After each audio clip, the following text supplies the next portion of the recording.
startup itu dimulai dari situ sebenarnya, dari problem. Oh, ada problem nih. Gitu. Problemnya apa? Nah, gimana cara memecahkannya? Nah, bikinlah sebuah solusi. Ready and go, Boss. Halo Bos, kembali lagi di Podcast Bos. Bersama dengan gua, Monda, Gua Adil, dan gua Adrian. dan kali ini kita akan membahas tentang startup. Bersama dengan founder BISA, Business Indonesia Singapore Association. Pak Stefanus. Halo, Pak Stefanus. Stefanus. Dulu. Kita training dari Indonesia Singapura. Luar biasa banget. Terima kasih Pak Step atas kesediaannya bisa bergabung dengan kita di podcast Bos ini, di podcast ini. Terima kasih Pak Step. Terima kasih banyak Pak. Saya yang terima kasih sudah diundang oleh 3 trio ganteng ini. Padahal pokoknya pas-pasan loh Pak. Kamu memaksakan muka emang. Aduh. Iya, iya. Pak Stefanus, kita boleh nanya-nanya dikit-dikit nih Pak tentang startup. Boleh dong. Sekarang lagi happening banget nih teman-teman nonton startup kan dari drama Korea gitu kan. Iya.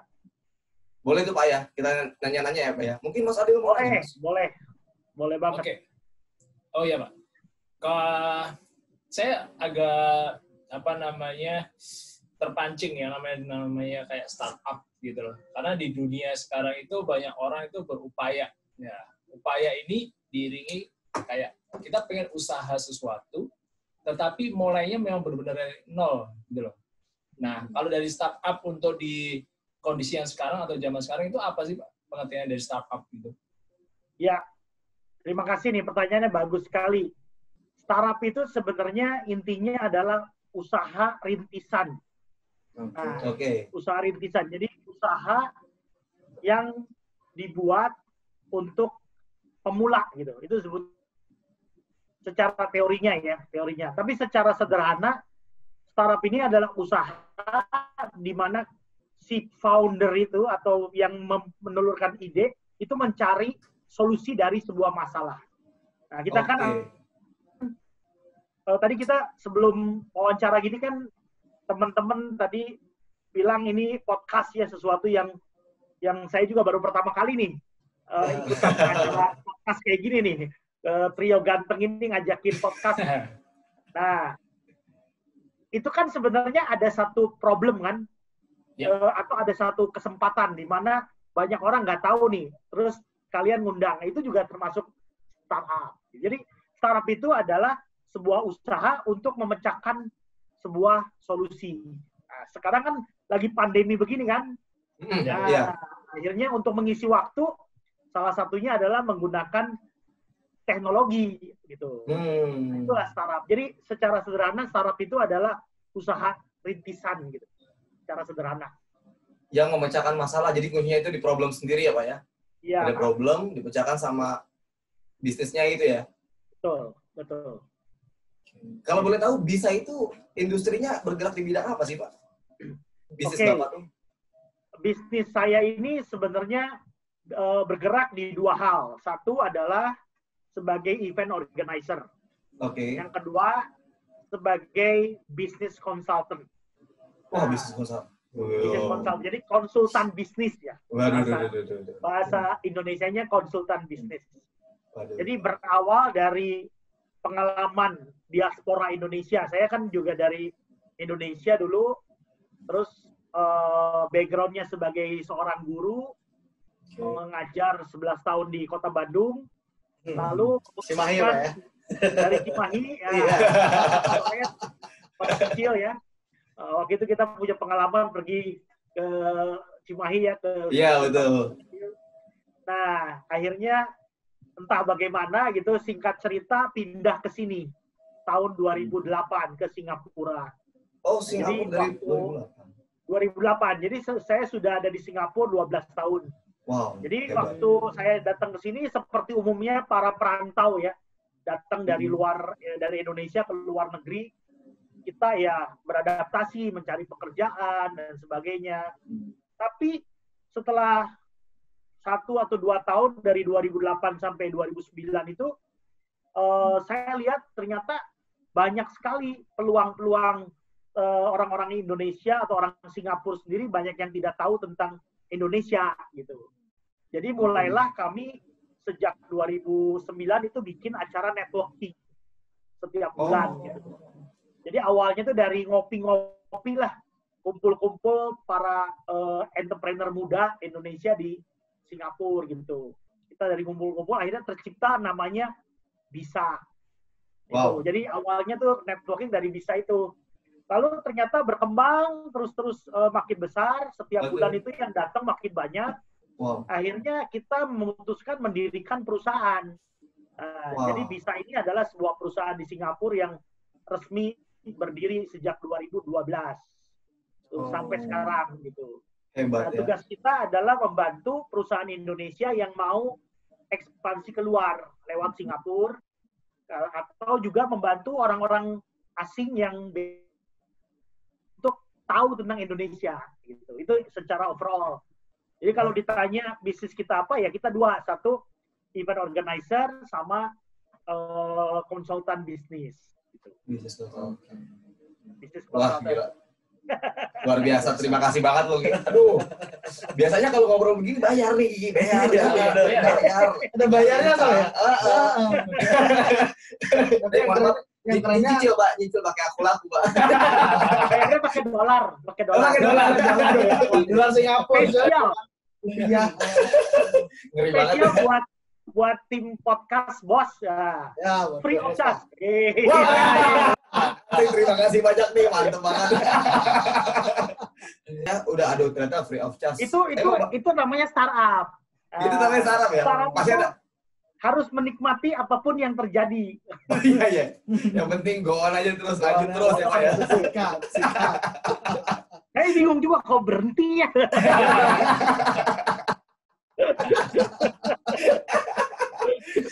Saya pikir laptop saya yang, aduh, kenapa laptopnya nih? Langsung siapin rencana B aja nih, apalagi nih.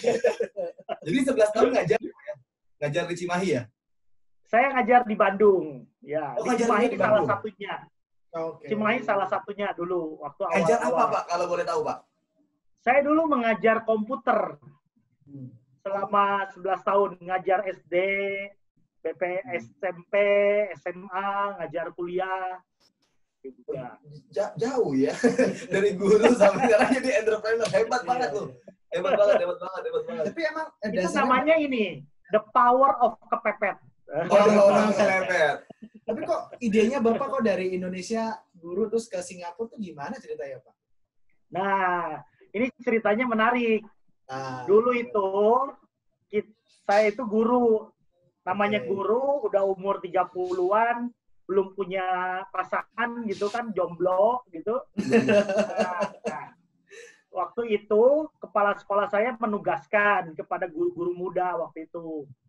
Waktu itu saya sebagai humas ya, kerjanya sebagai humas. Jadi saya ngebina anak OSIS, ngebina anak pramuka. Pokoknya di sekolah itu kerjaannya yang tidak banyak guru mau gitu. Karena apa? Gak ada duitnya gitu. Ngajar pramuka, ngajar OSIS, ngurusin acara pentas seni lah, ngurusin pertandingan sepak bola, pertandingan basket, kayak gitu-gitu.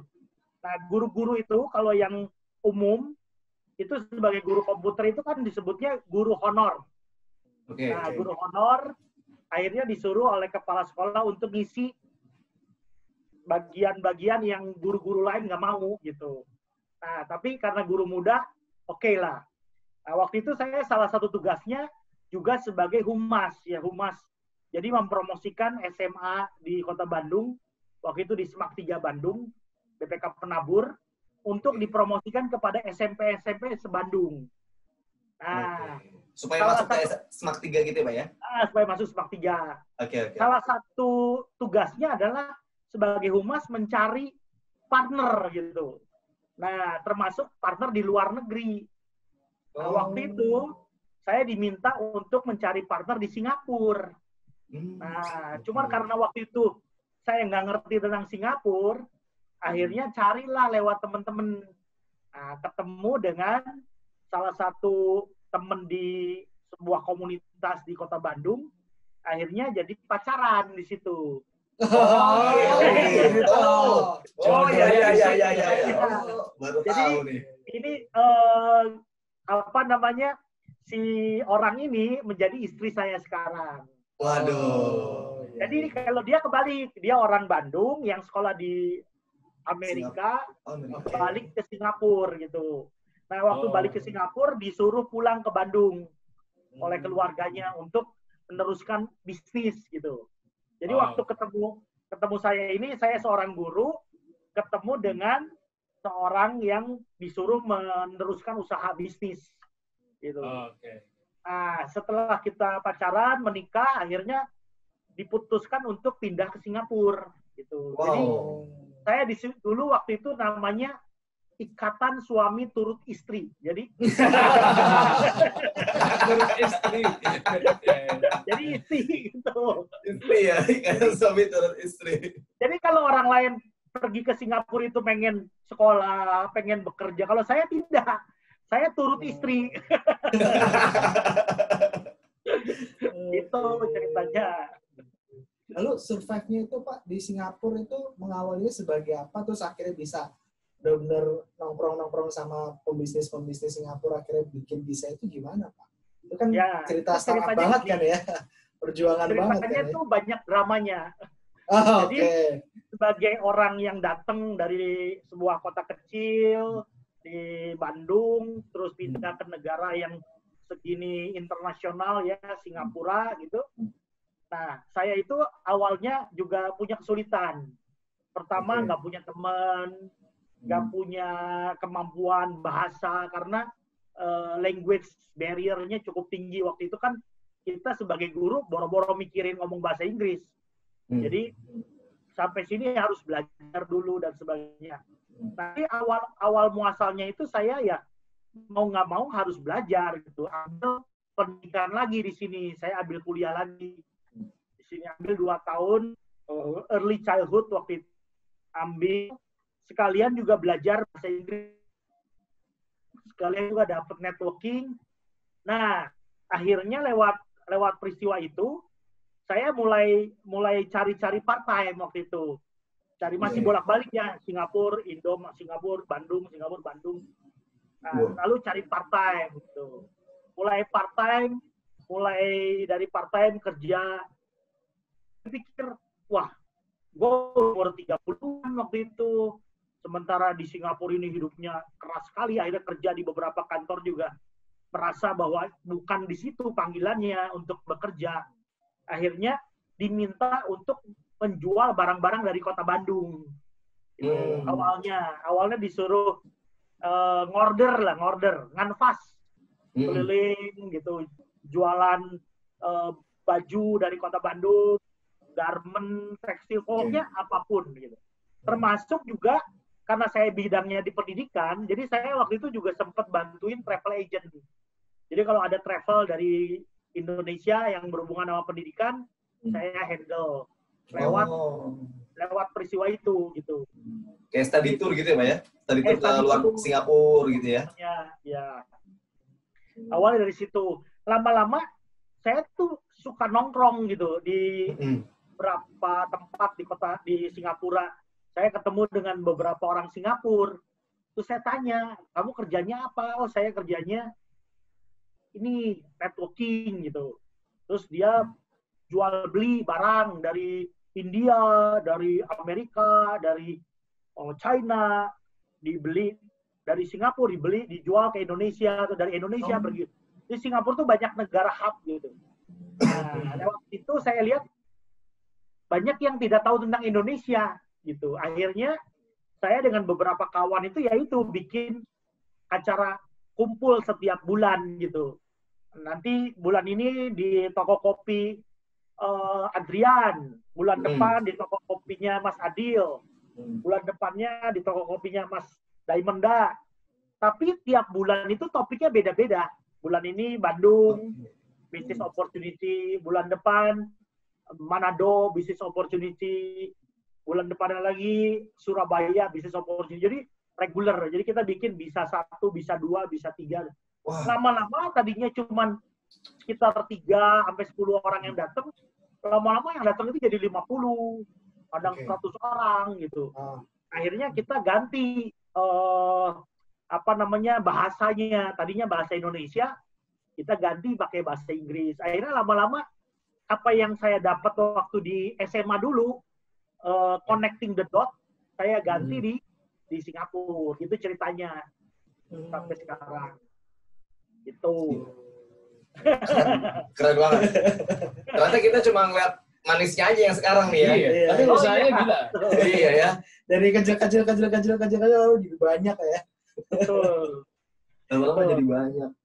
Iya. Tapi kalau misalnya gini Pak, kan banyak rata-rata nih nanti pendengar teman-teman dari podcast Bos ngomong bikin bisnis, bikin startup tuh perlu modal Pak. Nah dari pengalaman Bapak sendiri tuh Pak, Bapak perlu modal apa Pak? Misalnya rata-rata orang ngomongin modal adalah uang. Lalu dari Bapak sendiri gimana Pak? Khususnya bangun bisnis. Banyak orang berpikir untuk bisnis itu pasti perlu modal. Selalu. Tentu saja modal itu penting ya, terutama modal uang. Tapi modal juga bukan hanya uang. Modal juga bisa dari misalnya teman. Bisa juga modal dari resources, misalnya background. Kayak saya nih, saya sadar kalau saya tinggal di Singapura, saya jualan barang-barang Singapura, pasti saya tidak akan punya nilai plus. Karena dibanding sama orang Singapura ya, mereka jauh lebih mengerti. Karena mereka bahasa Inggrisnya lebih bagus. Tapi kalau saya mempromosikan Indonesia, Indonesia kan begitu besar. Jadi akhirnya orang-orang Singapurnya sendiri juga, think about Indonesia, connect with, bisa gitu. Mau tanya Indonesia, datang ke kita. Jadi 3 hal nih, selain biasanya yang jadi soal kan perlu modal. Tapi biasanya modal itu juga bukan hanya uang gitu. Bagaimana kita berteman, bagaimana kita memanfaatkan jaringan, networking, itu juga penting. Terus juga yang paling penting adalah punya keinginan, semangat gitu. Karena nggak semua orang itu cocok di bisnis. Ada juga orang yang bekerja gitu. Jadi dari pagi jam 9 sampai malam bekerja, ada yang begitu. Tapi ada juga orang yang senang dengan entertainment, entrepreneurship, kewirausahaan gitu. Nah, saya waktu mulai kerja itu, saya ingat pertama kali kerja itu di sini sebagai sales conference gitu. Jadi pakai handphone, pakai telepon.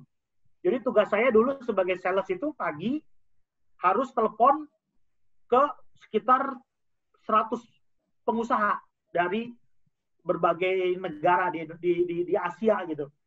Jadi jualan conference waktu itu.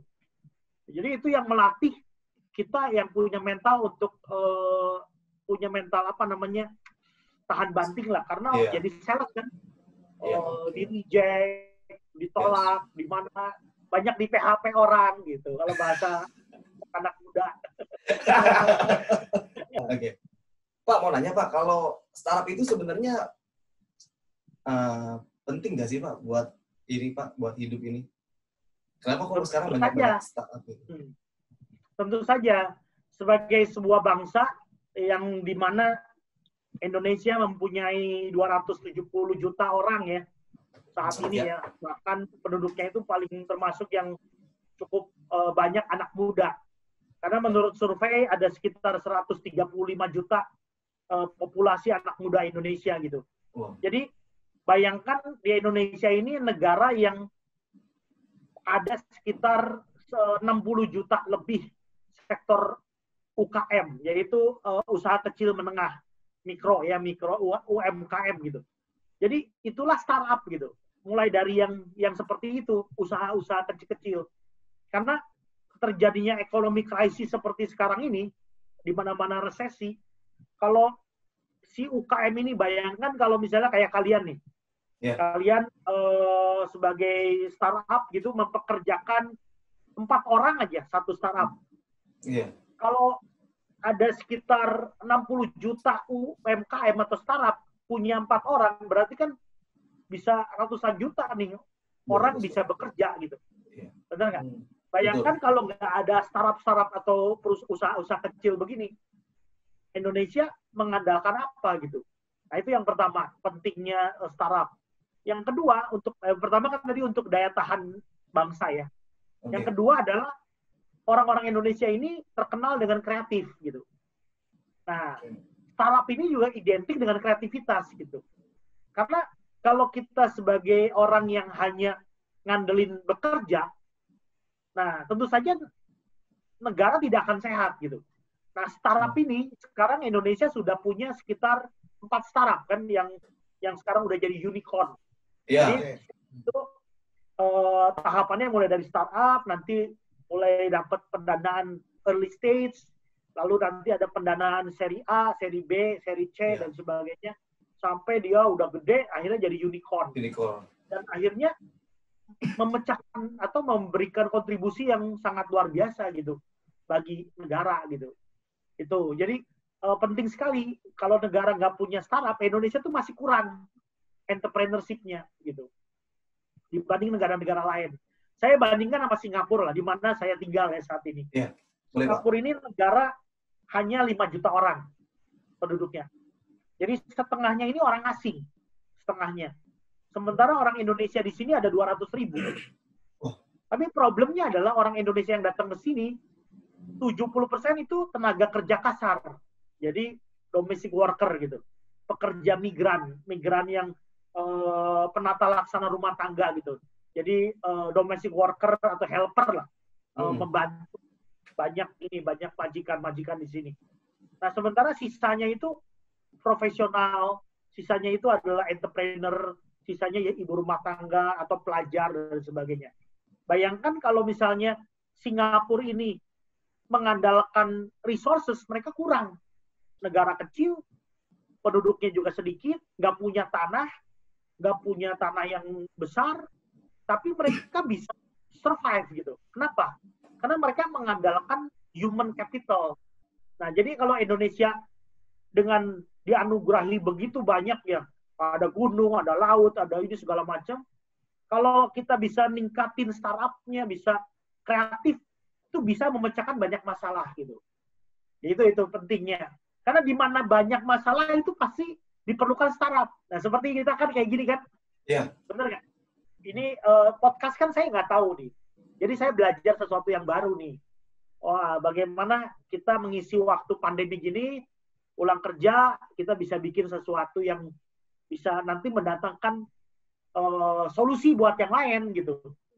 Karena banyak pengusaha-pengusaha sekarang juga punya duit, pengen promosi, juga nggak tahu gitu. Iya, Nah, bisa ini, ya itu contohnya. Tapi hebat banget. Penjelasannya sangat clear, Pak. Itu langsung otak saya tuh. Tapi kalau misalnya gini, Pak, kan banyak teman-teman sambil dengar ini pasti akan berpikir gimana cara bikin startup. Kembali lagi lebih ke fokusnya pada masalah yang kita solve. Begitu, Pak? Betul. Oke. Betul. Dan menurut Bapak, apakah itu yang berhubungan juga dengan hal-hal sekitar kita, Pak? Ataupun yang juga lebih ke kemampuan diri sendiri ya, kira-kira apa nih yang bisa ini, itu penting juga ya Pak ya sebagai startup. Betul, penting. Okay. Jadi gini, penting sekali bagi seorang yang atau sebuah kelompok yang ingin mendirikan sebuah startup adalah cari solusi dari problem apa yang mau di-solve. What is your problem you want to solve? Itu yang pertama. Yang kedua, apakah si solusi ini bisa di-scalable nggak? Bisa di-gedein nggak? Perbesar. Karena apa? Kalau startupnya hanya bisa memecahkan masalah hanya di kota Jakarta doang, tapi nggak bisa di-leverage ke kota-kota lain, biasanya investor nggak tertarik. Gitu. Oke. Wah, ini seru nih. Ini ngomongin. Ayo. Ya. Ini tertarik ini juga. Saya kasih contoh. Ya, Pak. Kenapa Gojek bisa begitu besar di Indonesia? Karena memecahkan masalah sosial. Di mana waktu itu tukang ojek dianggapnya adalah orang pinggiran. Iya. Atau kelas orang nggak mau lah. Dianggap sebelah mata gitu ya. Dianggap sebelah mata. Ya, dipandang. Lalu bikinlah sebuah aplikasi untuk membuat si tukang-tukang ojek ini bisa mengirim penumpang dengan cepat, untuk ngambil penumpang. Akhirnya berkembang kan, jadi ada pengiriman barang, bahkan pijat, bahkan obat, ada GoFood, ada GoSet, ada macam-macam. Itu satu. Tapi bayangkan kalau misalnya yang contoh lain Tokopedia. Dia memecahkan masalah di mana banyak orang tuh mau bikin toko susah. Harus bayar sewa, harus apa. Dibikinlah e-commerce gitu. Jadi orang dengan modal sangat-sangat minim bisa menjual barangnya gitu lewat online. Nah, kalau misalnya problemnya udah bagus, udah bisa di-solve, nah bisa nggak di-scalable? Contoh Gojek tadi ya. Gojek kalau mau digedein ke seluruh dunia, contoh sekarang di Gojek masuk Singapura. Tapi di Singapura Gojek hanya bisa untuk taksi atau mobil. Karena yang sedikit gitu. Tapi Gojek bisa masuk ke Vietnam. Karena apa? Karakteristik Vietnam sama Indonesia mirip. Banyak main naik motor gitu. Nah, itu contohnya. Contoh lain misalnya Amazon. Tadinya startup. Atau Facebook. Facebook tadinya dari garasi bikin gitu, akhirnya berkembang. Dan dipakai di mana-mana. Nah, startup Indonesia ini perlu cari solusi yang bisa dipakai kalau bisa memecahkan masalah banyak orang gitu. Jangan hanya masalah di rumahnya sendiri gitu. Banyak sekali startup yang bagus, tapi dia hanya bagus di Jakarta doang. Begitu dibawa ke Surabaya, nggak cocok. Karena orang Surabaya beda misalnya. Beda culture gitu mungkin ya Pak ya? Betul. Jadi harus bisa di scalable. Itu yang kedua. Yang ketiga adalah startup juga perlu ada mentor-mentor. Gitu. Nah ini. Mentor. Karena dengan adanya mentor, startup itu bisa untuk meningkatkan jaringan. Gitu. Atau disebutnya co-founder. Gitu. Co-founder. Mungkin bisa dipanggil founder. Misalnya saya punya ide ini, saya bikin, carilah co-founder yang punya jaringan. Karena co-founder ini bisa membantu untuk mencari ini, mempercepat skalabilitasnya. Yang keempat, yang penting juga adalah kesatuan teamwork si startup. Biasanya startup itu kalau lagi masih kecil, baik-baik gitu. Tapi begitu nanti udah ada duit, masuk, dikucurin dana dari investor, gua kan yang dulu ngerjain startup gua gitu, gua lebih banyak kerja gitu, bukannya lu gitu. Nah, ini juga penting. Jadi teamwork gitu, penting juga. Nah, yang kelima adalah penting juga kalau startup ini mau digedein adalah bagaimana membuat laporan keuangan. Jadi mulai dari kecil dibikinlah semacam pelaporan keuangan, financial planningnya seperti apa. Jangan sampai nanti nggak punya catatan. Nggak usah yang rumit-rumit, yang simple aja. Keluarnya apa, masukannya apa, itu bikin. Supaya nanti kalau misalnya mau presentasi sama investor, Pak, nih saya bikin acara ini, sudah ini, udah bisa begini, saya perlu ini. Gitu. Perlu dikembangin. Nah, yang selanjutnya yang penting lagi adalah masalah legalnya. Kalau masih kecil, startup mungkin belum terlalu perlu. Tapi nanti kalau misalnya udah mau cari investor, perlu ada semacam hitam putih, hitam di atas putih. Oh, siapa sebagai foundernya, siapa sebagai marketingnya, siapa sebagai IT-nya gitu. Kadang-kadang startup itu gini, saking bagusnya solusi yang dia mau solve, tapi terlalu IT gitu. Jadinya di awang-awang gitu. Jadi orang nggak ngerti gitu. Nah, perlu ada kerjasama antara orang yang jago di IT dan ada yang jago di marketing, ada yang jago di finance. Biasanya begitu. Jadi biasanya bedanya startup dengan UKM itu, kalau UKM itu biasanya lebih ke memecahkan masalah tapi tidak terlalu banyak teknologi. Kalau startup biasanya ada related with technology gitu. Jadi itu bedanya biasanya. Pak, tapi kalau aku kan pernah kerja di salah satu e-commerce juga ya, untuk barang bekas ya, yang udah worldwide juga sekarang. Nah, banyak juga waktu pas saya kerja di sana kan berarti kan baca-bacanya terus udah gitu koneksinya kan rata-rata sama startup dulu. Dulu kan Gojek belum se-booming sekarang ya. Sekarang kan sudah jadi unicorn ya. Dekakorn malah Pak ya? Dekakorn ya. Ya, Dekakorn ya.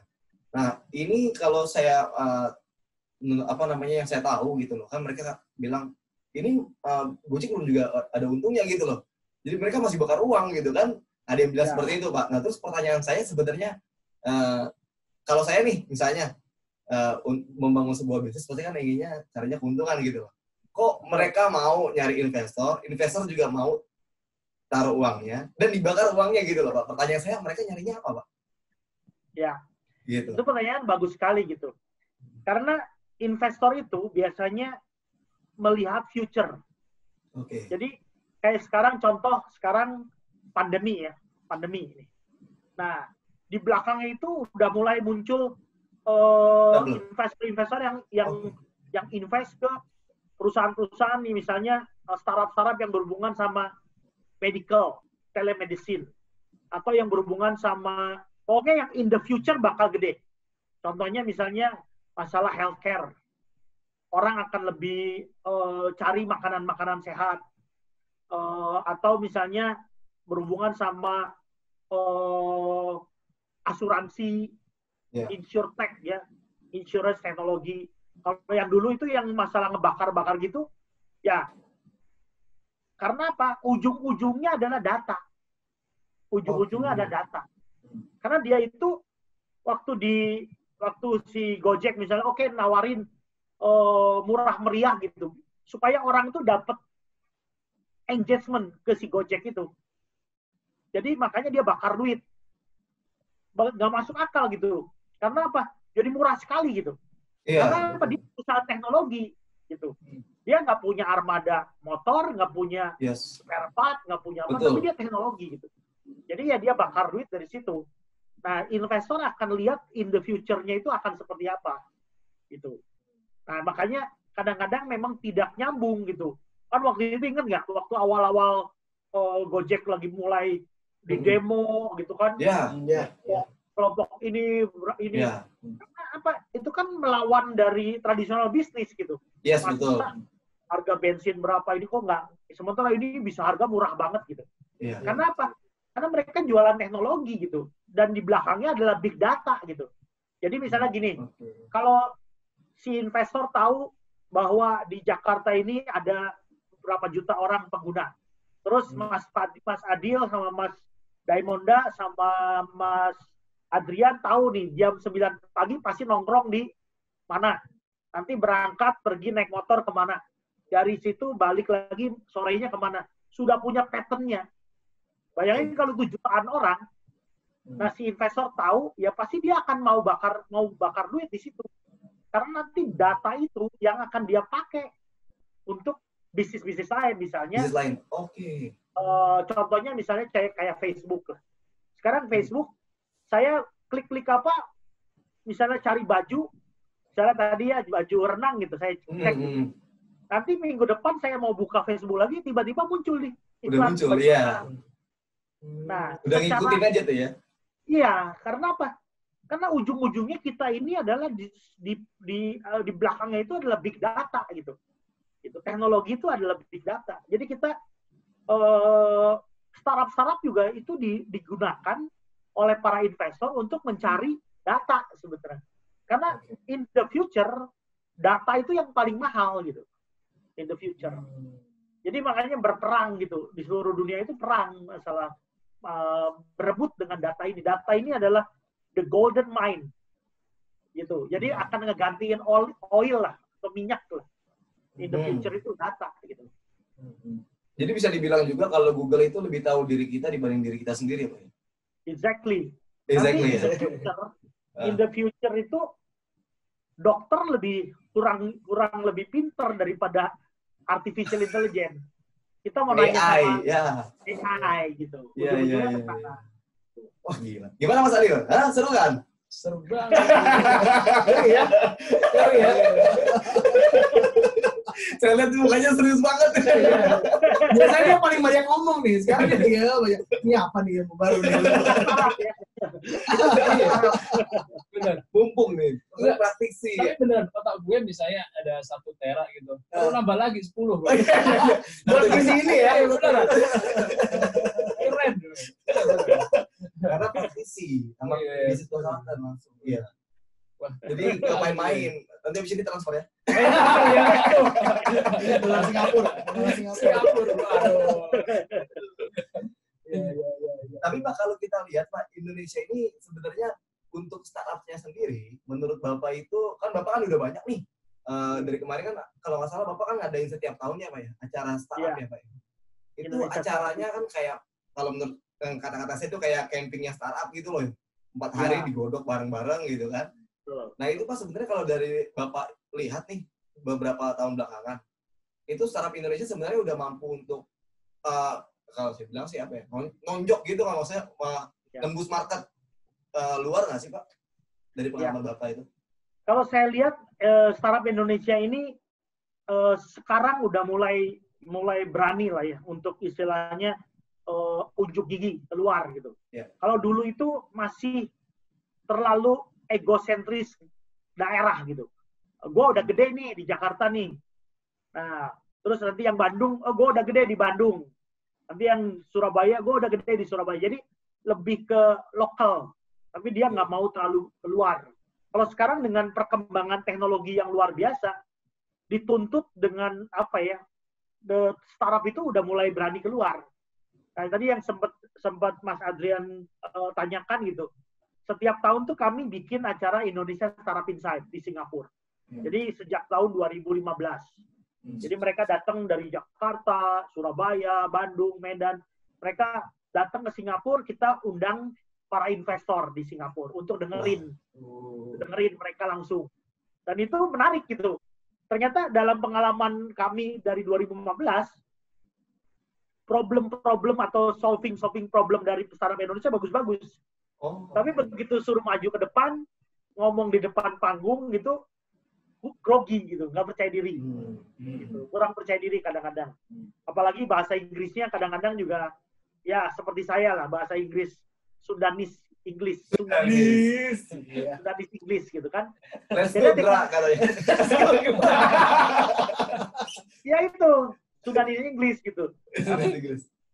Kalau dibanding sama anak-anak youth-nya di Singapura, mereka percaya diri gitu. Wah, mereka ngomong hebat. Tapi padahal solving problemnya kalah dibanding Indonesia. Cuma karena mereka terbiasa. Seriously, Pak?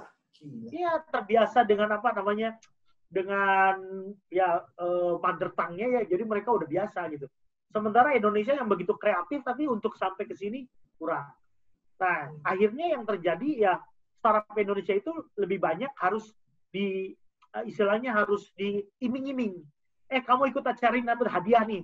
Nah, baru ini, kamu ikut ini, harus ikut gitu. Nah itu. Tahun ini karena masalah pandemi, jadi kita bikin online. Dan itu menarik lagi gitu. Karena ternyata yang ikut bisa dari 10 kota di Indonesia.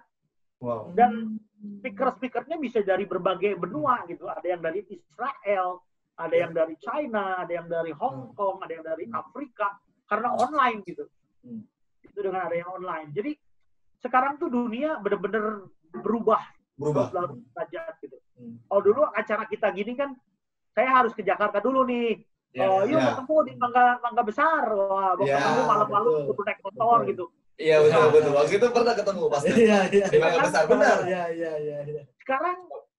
Sekarang dengan teknologi ini mendekatkan yang jauh, menjauhkan yang dekat. Tapi ya bersyukur juga ya karena ada begini juga jadi kita bisa komunikasi seperti ini nih Pak nih. Kalau nggak kan pasti waktu kesini waktunya bentar banget Pak. Iya. Bentar banget. Bener. Waktu kita ngobrol cuma sebentar banget 30 menit. Sebentar banget ya, sebentar lah. Udah sibuk banget soalnya beliau nih. Pasti bener. Susah waktunya. Asli. Waktu itu pernah acara di ini apa ya? Di JCC Di JCC ya. Ya JCC pernah juga ya? Jakarta Convention Center sekarang di ICE ya, kadang-kadang di ICE. Iya. Tangerang ya, waktu itu saya ikut juga di Tangerang tuh. Skalanya udah gede banget. Jadi setiap tahun kami bawa pengusaha Singapura untuk ikut acara namanya Trade Expo Indonesia di Jakarta setiap tahun. Kadang-kadang juga kita ke Surabaya juga gitu. Di Surabaya kadang-kadang. Jadi itulah networking ya, dari networking. Dan yang menarik adalah berkecimpung di dunia startup ini banyak ide gitu. Ide-idenya muncul. Kayak yang acara minggu lalu tuh ternyata ada yang pemenangnya itu adalah startup yang berkaitan dengan e-sport. Jadi solve the problemnya itu gimana caranya membuat game itu untuk supaya orang bisa naik level dari level 1, 2, 3. Tapi semua karakteristik gamenya itu dari tokoh-tokoh sejarah Indonesia gitu. Oh iya. Dia bikin animasinya dan sebagainya. Terus bahkan yang pemenang keduanya itu dia menciptakan satu solusi namanya funeral service gitu. Itu menarik gitu. Jadi solusinya itu membantu orang-orang yang kalau nanti ada masalah kedukaan gitu, bisa dilakukan secara virtual. Gitu. Apalagi sekarang kan lagi COVID kan ya. Iya. Jadi dia bisa kasih solusi untuk supaya bisa bikin pemakaman virtual. Wah, itu luar biasa. Ya. Mau. Kayaknya mau Pak si Mas Adil. Nanti yang masukin kamu ke peti mati robot.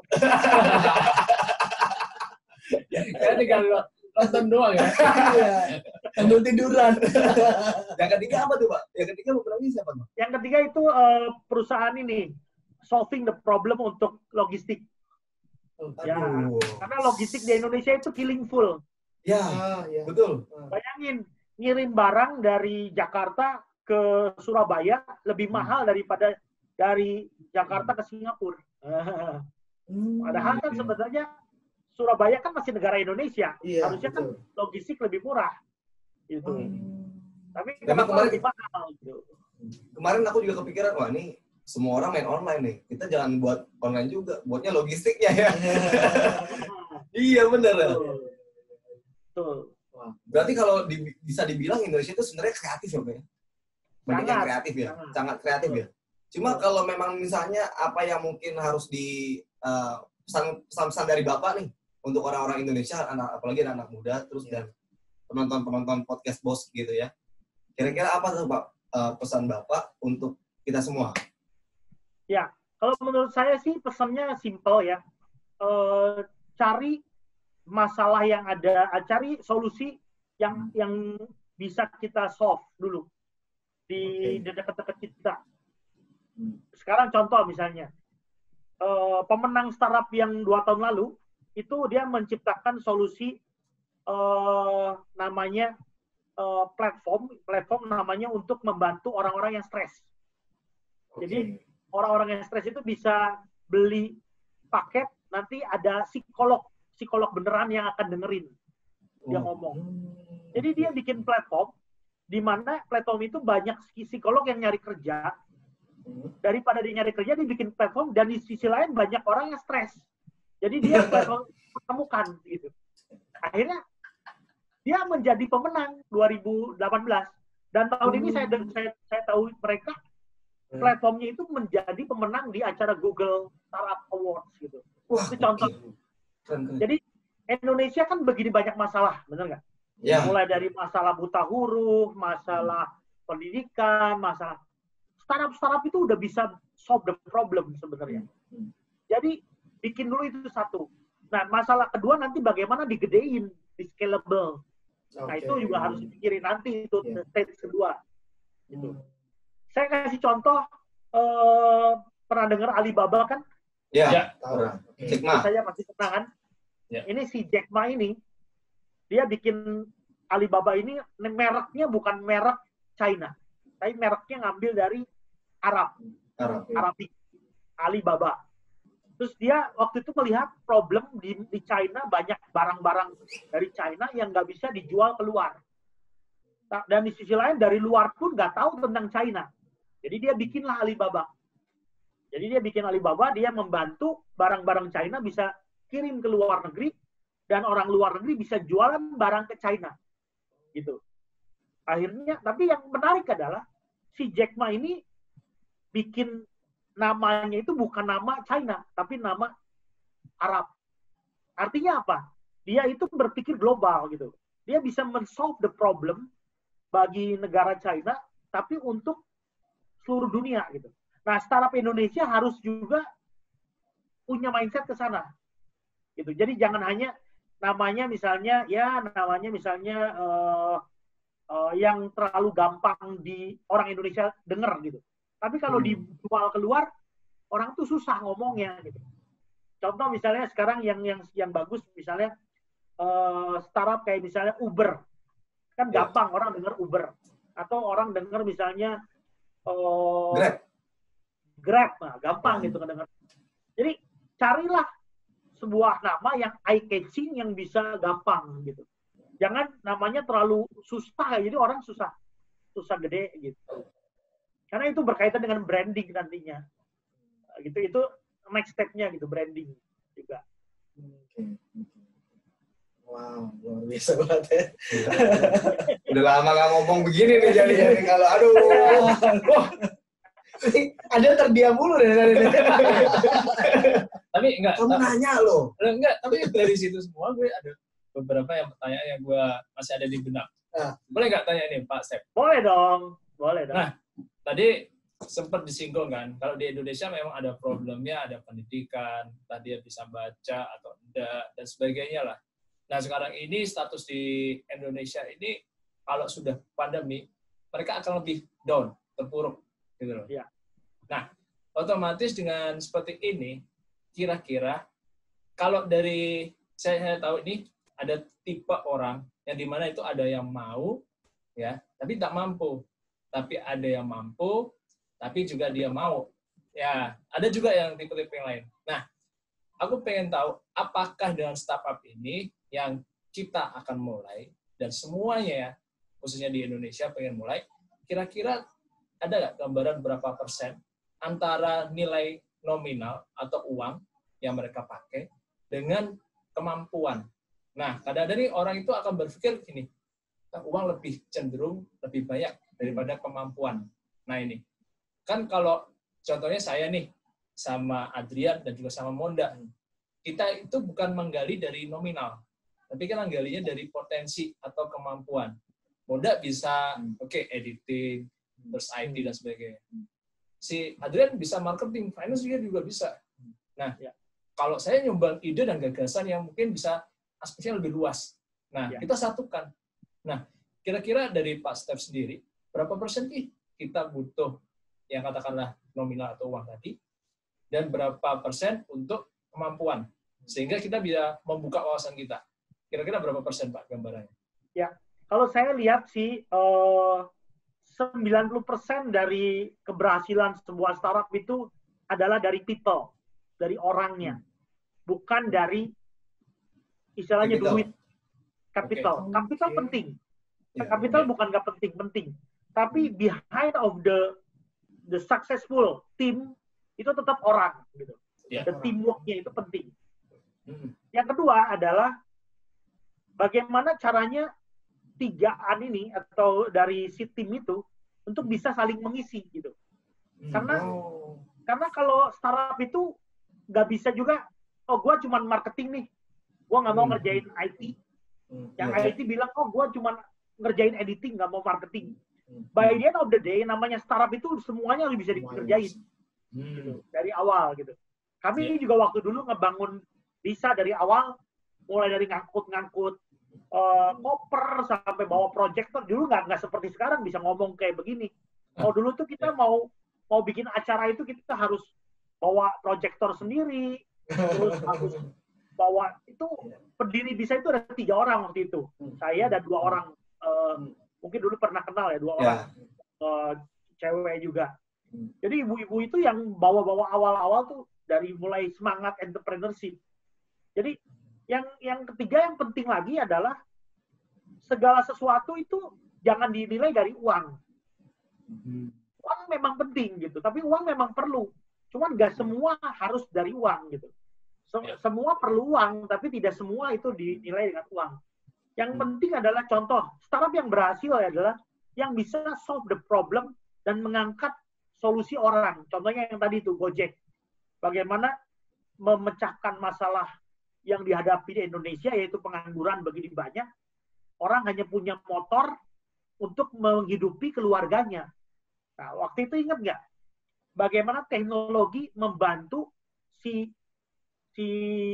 pengendara Gojek itu dengan aplikasi yang canggih gitu. Jadi bayangin yang sinyalnya lemot-lemot gitu, empot-empotan gitu, tapi dia bisa ngirim orang, ngirim barang atau ngambil orang dengan waktu yang sangat dengan kecepatan yang tinggi. Itu kan di belakangnya perlu orang yang nge-develop si software-nya, sistemnya. Apps-nya juga bukan apps yang sembarangan, yang harus yang asal-asalan, karena sinyalnya juga lemah begitu, gimana caranya? Semua orang bisa bikin apps gitu, tapi gimana caranya apps itu bisa dipakai sama satu pengendara motor yang sinyalnya empot-empotan, handphonenya handphone Cina. Itu kan susah gitu. Jadi harus diganti dengan teknologi yang luar biasa. Nah, contoh lain sekarang lagi rame pandemi kan ya. Saya juga kemarin ngobrol sama beberapa guru secara online gitu. Wah Pak, sekarang susah ya ngajar online. Nah itu mindset gitu, mindset. Jadi ada seorang guru yang saya ngobrol waktu itu, dia di tempatnya itu sinyalnya lemah. Jadi yang dia lakukan adalah dia pakai handphone, dia mengayuh sepeda pergi ketemu muridnya. Jadi waktu dia ngayuh sepeda kan keluar energi tuh, kinetik. Jadi si handphonenya itu bisa dicas di pedal di ini sepedanya gitu. Nah, dengan kata lain apa? Kalau ditanya teknologi itu membantu, iya membantu. Tapi teknologi itu juga diciptakan oleh manusia kan sebenarnya. Jadi di behind of-nya itu manusia. Nah, jadi teknologi bisa membantu, tapi yang penting adalah teknologi yang ada di sekitar kita gitu. Misalnya contoh, kita kan di Indonesia dianugerahi dengan angin, air, laut, apa itu kan bisa dijadiin energi sebenarnya. Jangan hanya ngandelin dari nggak ada sinyal nih, nggak bisa apa-apa gitu. Ya kalau nggak ada sinyal ya gimana? Contoh lain itu ada satu guru ya yang karena saya banyak di pendidikan ya, sekarang masih ngajar juga sekali-kali di universitas gitu. Jadi dia udah tahu sinyalnya jelek, jadi dia tahu murid-muridnya itu nggak punya internet. Yang dia lakukan adalah dia rekam materi pengajarannya, terus dia taruh di flash disknya dikirim chipnya itu ke anak muridnya untuk dipasang handphone anak muridnya. Nah, itu sampai begitu cintanya seorang guru sama ini. Maksudnya apa? Cerita gitu kan cerita inspiratif. Kalau sekarang kita di kota besar kayak begini, paling tadi sedikit kita mengalami mati lampu atau sedikit hang. Tapi gimana dengan teman-teman yang ada di daerah-daerah Indonesia Timur yang sekarang lagi mungkin belajarnya juga, tapi justru itu banyak problem kan. Nah, startup itu mengambil itu. Saya kasih satu contoh lagi menarik ya. Jadi kemarin itu di Singapura saya ketemu sama startup ini. Dia menciptakan solusi untuk membantu ibu-ibu di desa-desa yang desanya suka nggak ada lampu gitu. Jadi dia menciptakan sebuah lampu bohlam. Bohlamnya ini adalah dikasihin ke si ibu yang ada di pedesaan gitu, akhirnya menjadi terang. Nah kalau dia terang, dia kalau si ibu itu menjual ke 3 ibu yang lain, dia dapat income gitu. Jadi dia menciptakan solusi untuk memecahkan masalah-masalah yang ada di kampung gitu. Nah sementara dia dapat dari mana? Dari investor. Ada investor punya pabriknya pabrik lampu gitu. Jadi dia ambil lampunya dari situ, si startup itu pakai aplikasi untuk membantu ibu-ibu ini. Ada lagi startup yang beberapa tahun lalu menang di acara kami. Dia tahu di Singapura itu kan orang gampang pakai barang udah itu dibuang. Pakai barang dibuang karena Singapura kan ini rumahnya kan kecil-kecil. Jadi kalau barangnya udah jelek dibuang. Nah, jadi dia bikin sebuah startup. Startup itu adalah orang bisa pinjeman. Kalau saya mau pinjem topi, saya mau pinjem podcast, nggak punya nih, pakai pinjem. Pinjem laptop gitu. Karena ada salah satu tim saya waktu itu laptopnya rusak gitu. Nggak ada. Pak, laptop rusak. Ya udah, kamu pinjem aja nih ke website ini. Selama 1 bulan cuma bayar $30. Wah, murah banget. 1 bulan pinjem laptop bekas. Waduh. gitu. Dan bagusnya lagi, begitu orang pinjam langsung dapat kontraknya online gitu. Jadi kayak saya mau pinjam muk ini ya, muk ini di rumah nggak ada muk, saya mau pinjam 10 muk. Ya udah begitu pinjam langsung keluar kontraknya online. Muknya dikirim gitu. Jadi contoh solve the problem. Yang penting adalah solve the problemnya sesuai dengan kondisi kita di lingkungan kita. Jangan solve the problem yang ada di luar.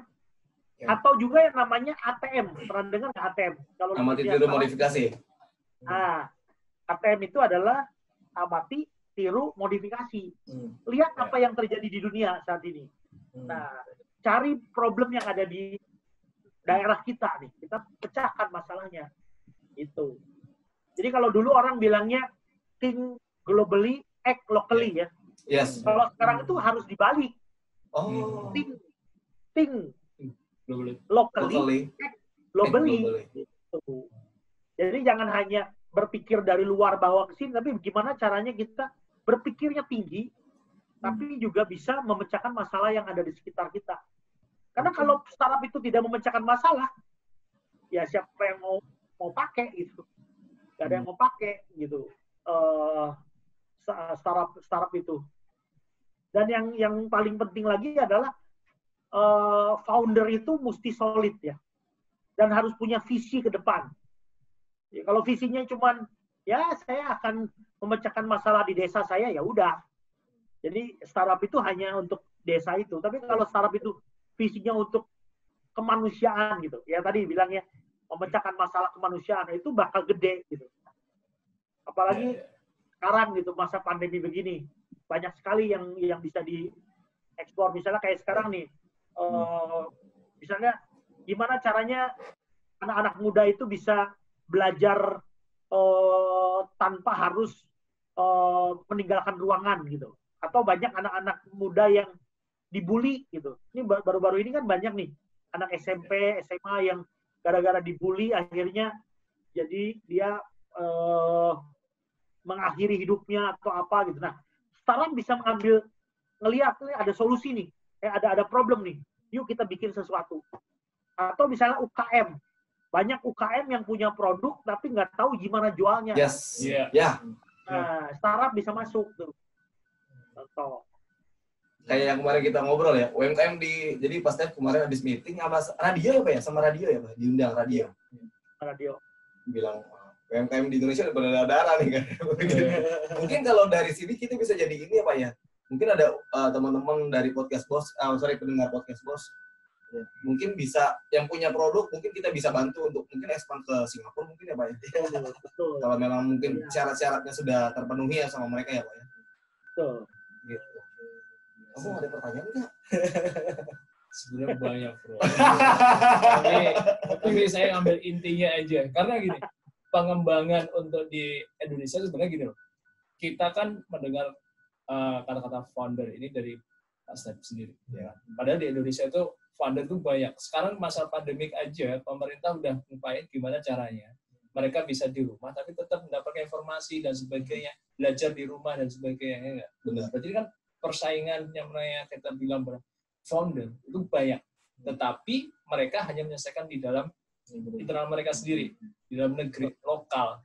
Ya, tapi memang benar, pasti bilangnya bahwa kita harus bisa sampai ke dunia, global gitu loh. Pikiran memang harus berubah seperti itu.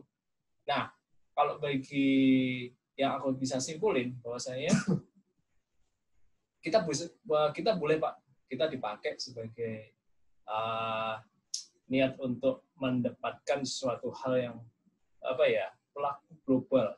Ya, mungkin dalam artian Pak Step boleh pakai kita akan lebih semangat lagi ngembangin ide dan kreasi kita. Karena awal-awal kita memang berpikiran kita bisa ngupain apa aja. Mulai dari jual produk yang kemarin kita pakai ya, swimwear. Aku nggak pakai. Maksudnya produknya bro. Tadi saya lihat aja loh. Seksi banget itu. Oh iya, seksi banget.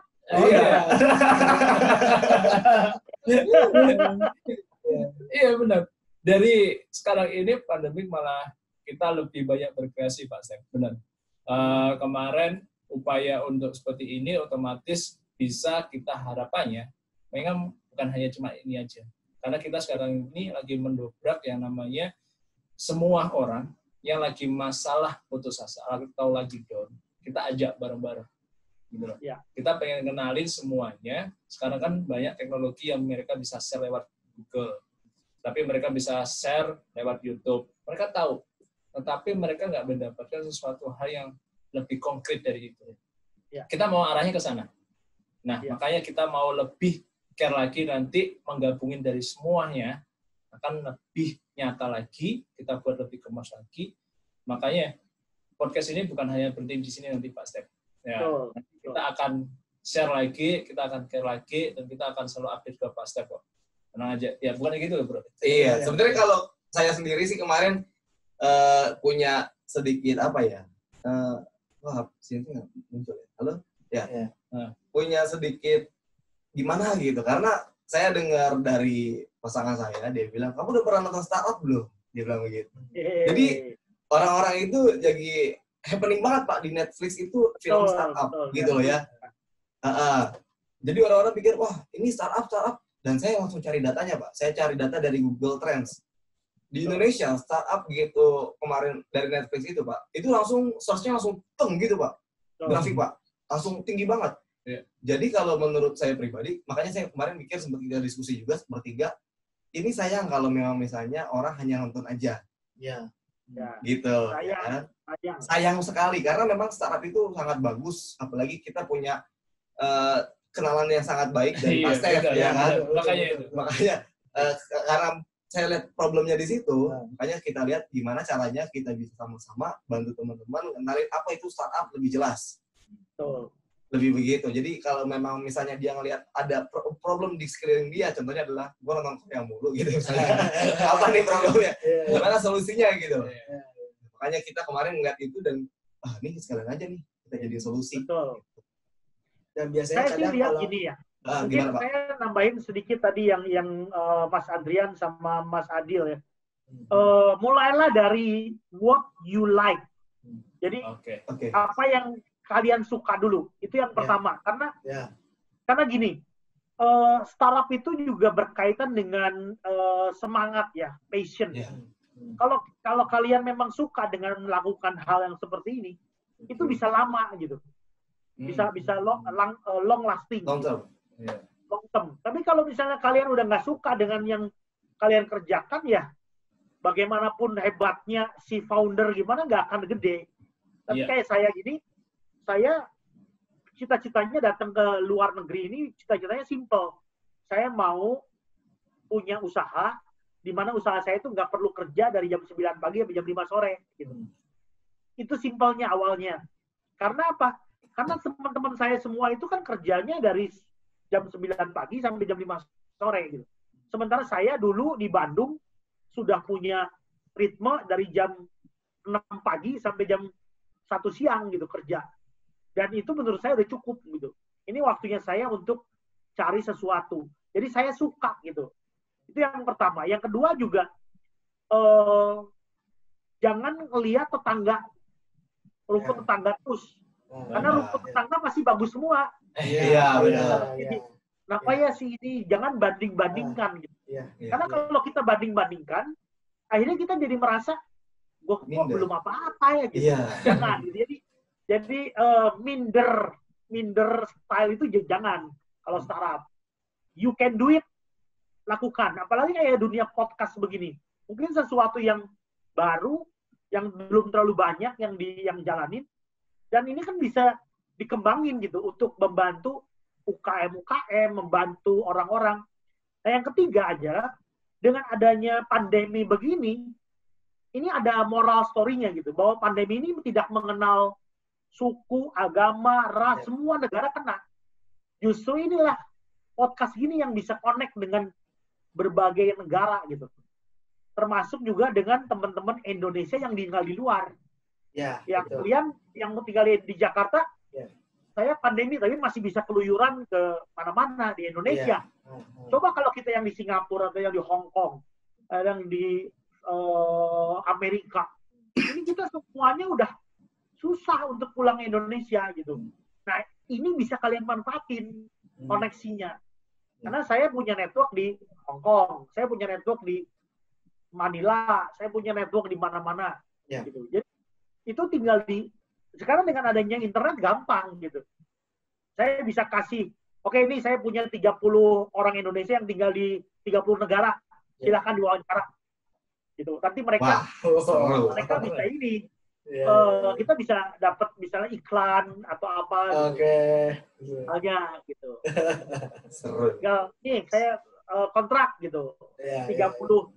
Mungkin misalnya temanya tentang inspirasi diaspora misalnya. Nah, itu kan gimana si Mbak ini dari Tulungagung sampai ke Hong Kong perjalanan hidupnya gitu.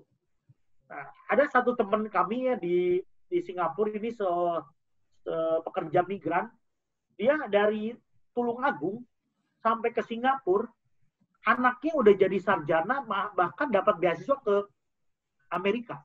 Tapi mamahnya itu kerja sebagai pekerja migran. Dan itu kan inspiratif gitu. Sangat inspiratif. Jadi startup itu dimulai dari situ sebenarnya, dari problem. Oh ada problem nih. Gitu. Problemnya apa? Nah, gimana cara memecahkannya? Nah, bikinlah sebuah solusi. Syukur-syukur kalau ada hubungan sama teknologi. Jadi bisa dipakai di mana-mana gitu. Nah, itu boleh, itu bagus itu bisa. Karena apalagi kalau misalnya Mas Adrian sama Mas Daimonda kan dulu sama-sama satu alma mater kan. Nah, di situ kan juga banyak nih manusia-manusia ajaibnya. Bisa dimanfaatkan. Saya bisa hilang loh. Saya bisa hilang, apalagi habis pinjam duit. Ada tuh. Iya, itu dimanfaatkan daripada tidak bisa kesampaian berkhotbah, dikasih kesempatan podcast gitu. Iya, benar, boleh tuh Pak, boleh tuh. Kita mungkin bisa ngelis nanti ya. Iya, bisa ngelis. Oke. Thank you banget Pak. Terima kasih banget waktunya, thank you berat. Daging semua Pak. Semoga bagi teman-teman yang nonton startup di film Korea itu, semoga terinspirasi. Biasanya kalau orang nonton tuh terinspirasi untuk membuat kayak pacar lu kan. Ya, betul. Dari situ masuk ke sini jadi makin terinspirasi lagi. Gitu. Nah, banyak startup yang muncul karena podcast ini Pak ya. Nanti Betul, kalau mau mau dapat investor, bisa langsung lewat platformnya, bisa. Langsung. Iya benar-benar. Kalau bingung kontaknya, kontak kita juga bisa ya Pak ya. Nanti kita kontak aja ke Adrian atau ke Mas Daimonda. Iya, bisa langsung ke tim podcast bos, nanti kita bisa jadi konektornya mereka. Gitu-gitu aja Pak Steph. Sekali lagi terima kasih Pak. Terima kasih banyak semuanya. Salam sehat semuanya ya buat semua penggemar podcast Bos. Salam Bos. Siap, salam Bos Pak. Terima kasih Pak. Terima kasih. Thank you, Pak.